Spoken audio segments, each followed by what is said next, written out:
Dito nga sa Israel guys, sa ibang mga pamilihan, kapag mahaba ang pila, mayroong ibang mga counter na pwede kang mag self-service na lang.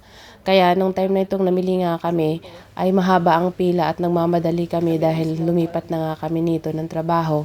Bali, pumunta lang kami dito sa una naming tinirhan kasi may kinuha kaming mga gamit din. Namili na rin kami ng mga personal needs namin. Kaya nung time na yun, first time din namin mag self-service guys kasi nga sobrang haba talaga ng pila at hinahabol lang namin yung oras para sa biyahe ng bus.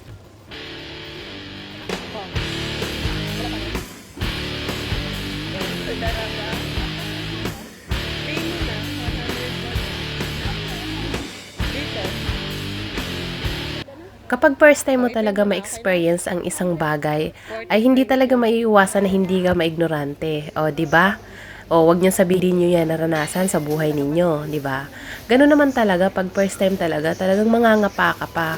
Kaya, ang iba dyan, huwag kayong magmagaling, sabay ganon. Kasi lahat tayo nararanasan natin yan. Kaya lang sa mundo ng mga tao, di mo talaga rin maiwasan na may mga taong mas nagmamagaling kahit hindi naman alam. Char, sabay ganun. Ba't napunta na sa ganun? Ayan nga guys, at nag-enjoy nga kaming dalawa ng aking kasama na mag-punch ng mga items na yan. Nag-enjoy kami ng pagpa-punch pero bigla kaming nagulat sa aming binayaran. Charot.